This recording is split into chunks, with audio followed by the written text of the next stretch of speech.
ریاست تلنگانہ کے مختلف اضلاع میں پیر کی دوپہر طوفانی ہواؤں کے ساتھ موسلادھار بارش ہوئی ہے۔ حیدرآباد میں بیشتر علاقوں میں طوفانی ہواؤں کے ساتھ بارش ریکارڈ کی گئی ہے۔ بارش کی وجہ سے سڑکوں پر پانی کا تیز بہاؤ دیکھا گیا۔ کئی سڑکیں دریا اور تالاب کا منظر پیش کر رہی تھی۔ بعض مقامات سے بارش کے فوری بعد ٹریفک مسدود ہو جانے کی اطلاعات ملی ہیں۔ دکانوں اور مکانات میں بھی پانی داخل ہونے کی اطلاعات ملی ہیں۔ محکمہ موسمیات نے پیش قیاسی کی ہے کہ 24 گھنٹوں میں بارش کا سلسلہ وقفے سے جاری رہ سکتا ہے۔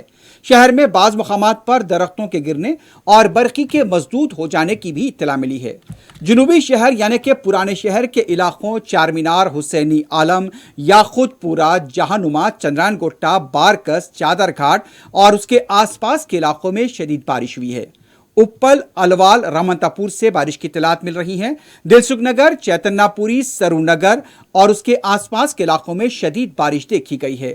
اور یہ بھی اطلاعات مل رہی ہیں کہ امبرپیٹ کے علاقے سے بھی بارش ہوئی ہے، وہاں پر بھی درختوں کے گرنے کی اطلاعات ملی ہیں۔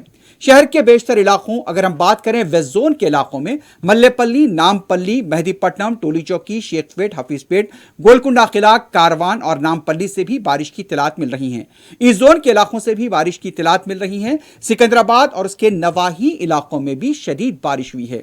دوپہر 3 بجے کے بعد موسلادھار بارش کا آغاز ہوا ہے اور یہ بتایا گیا ہے کہ وقفے سے اس کے بعد بارش کا سلسلہ جاری ہے۔ محکمہ موسمیات کی پیش قیاسی ہے کہ آنے والے 24 گھنٹوں میں بارش کا سلسلہ جاری رہ سکتا ہے۔